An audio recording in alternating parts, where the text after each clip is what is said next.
Joe Rogan today.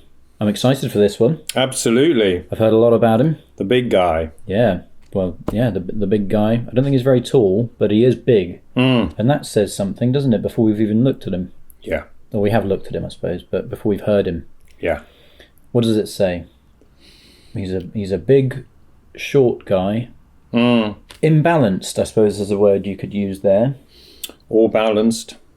The taller you are, the more likely you are to fall over statistically. That's very true.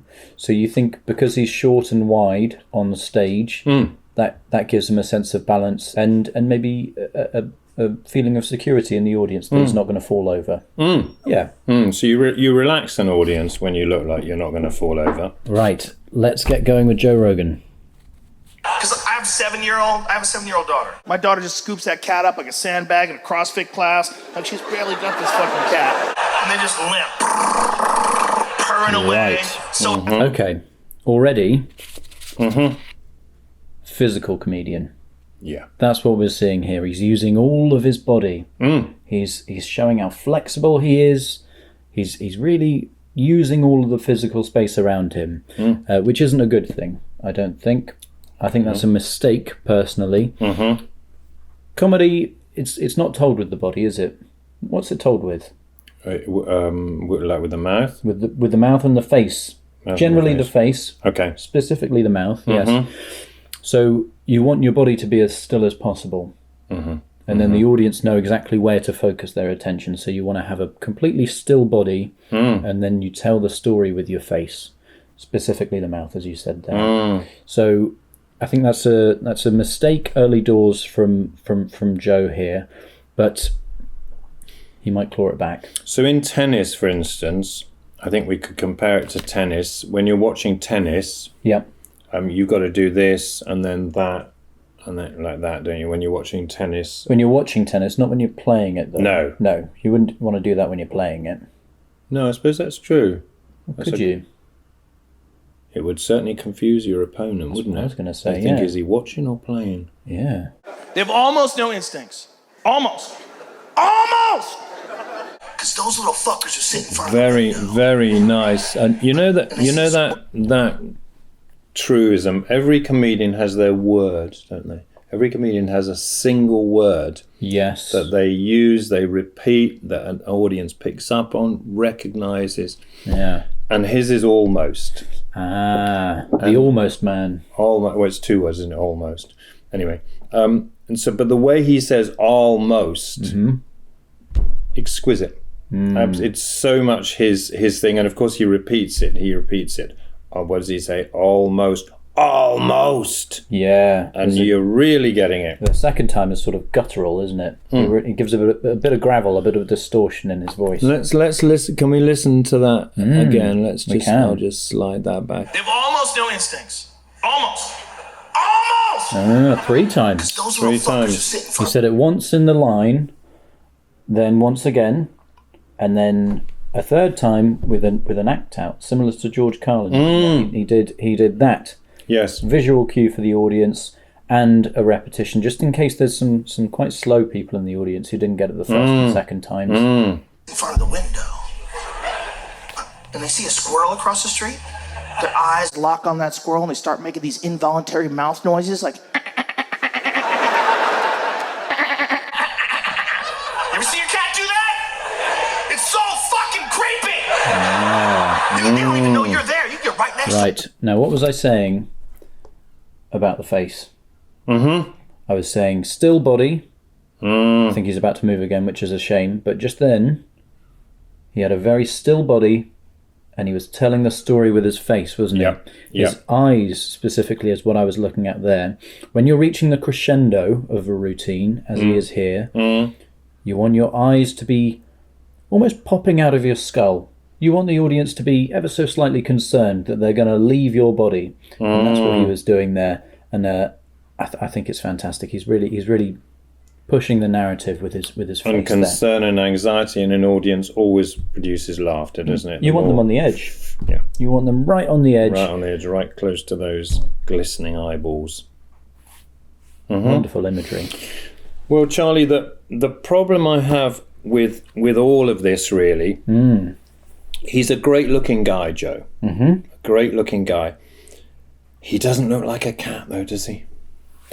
Right. He's not furry enough. Joe's simply picked the wrong animal. We're not going to believe that he's trying to get us to believe he's a cat. But he looks nothing like a cat. I think there's two ways he could have gone with this. Mm-hmm. Either get a cat suit, Joe. Yeah. You know, he's a big earning guy. Buy yourself a cat suit, do yourself a favour. Draw some whiskers on. Draw some whiskers on. It's not difficult, is it? Yeah. You've done that. I've done that. Or else, don't do that if you don't want to, Joe. Maybe you might be a little bit tight with the money. I don't know. You do it with a seal. Same story. They're slick. They've got a shiny exterior, much like Joe does in his natural form. Yeah. So yeah. And then you could do the seal noise, because I wasn't a huge fan of his cat noise, honestly. Seal noises are very funny as well. They are funny, aren't they? You could do that. This is all so much better than a cat. I think that's a fantastic idea. So, but for this to work, then he would have to have a pet seal at home. Well, now, comedy. Yeah. I'm not quite sure how to put this. It's sometimes what we would call augmented truth. It's the meat and drink of comedians, isn't it? Yes, if that meat is a sort of a lie. Next, I'm like, what the fuck are you doing, man? Look at you. Actually, that does sound a bit like a seal. It does actually, and you know what? It doesn't sound like a cat. It doesn't. It sounds more like a seal than a cat. So maybe he subconsciously is taking your advice on board there. He knows that a seal would be a better choice, and it's slipping through into his act. So I don't know. Like a seal. Absolutely right. I don't know if he's done this routine since then, but maybe it evolved. Maybe he came to his senses. He realised your advice. Maybe he's done it. Maybe this is since. Maybe he's watched. We've done this. Maybe he's watched this video. That doesn't make any sense, does it? Because we're watching his video. I know, but it's complicated out there on the internet, Charlie. Yeah. Cat, never been outside. And he sees those squirrels across the street, and he's like, I remember. I remember the old way. How the fuck does that DNA get into that cat? He's not looking at that squirrel like, that's my little friend across the street. I would like to meet him. No, it's like, your neck is right there. That's crazy. That's some crazy murderous DNA. Now, it's a shame where he's gone towards the end of the routine. He's nervous. You can see the nerves starting to creep in because, and this is a very common mistake. It happens a lot, so there's no shame in it. What's happened is he's forgotten that he's holding a microphone, so he's started shouting.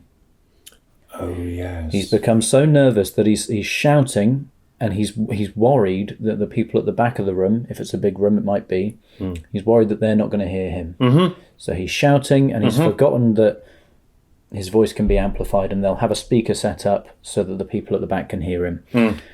What will happen as Joe gets more experienced? He'll learn to trust in the tech that the venue has and the tech team. He'll learn to trust them, but in this case, sadly, he's forgotten that he's holding that microphone, and so he's started shouting himself. Right. Which is a shame. I think a little earlier he said, "It's so fucking creepy." Yeah. But he absolutely hollered that out, and he would have had more impact if he just said, "It's so fucking creepy." That would be better, actually. Yeah. That would be much better. Because nobody shouts that, do they? No. If he'd been a bit more sinister with that delivery, it would have added a lot more to the routine, I think. Less is more, Joe. Less is more. So that's probably today's lesson in a nutshell. Less is more. Unless, well, I mean, I think by the same token, more is also less, isn't it? And sometimes more is more. We can't rule that out as well. Sometimes it is just as it says on the tin. What does it sound? How do you mean? What does it say on the tin? If you had a tin of more and you opened it up, You'd expect there to be more inside, wouldn't you? If what was written on the tin was more, just more. Yeah. What would you expect to find if you opened it up? Yeah, no, you're right. I take your point. Yeah. Yes. So more. So in summary, then, less is more. Sometimes more can be less. But also more is more, and less is less, I suppose. Did you have any other thoughts? Let me have a look.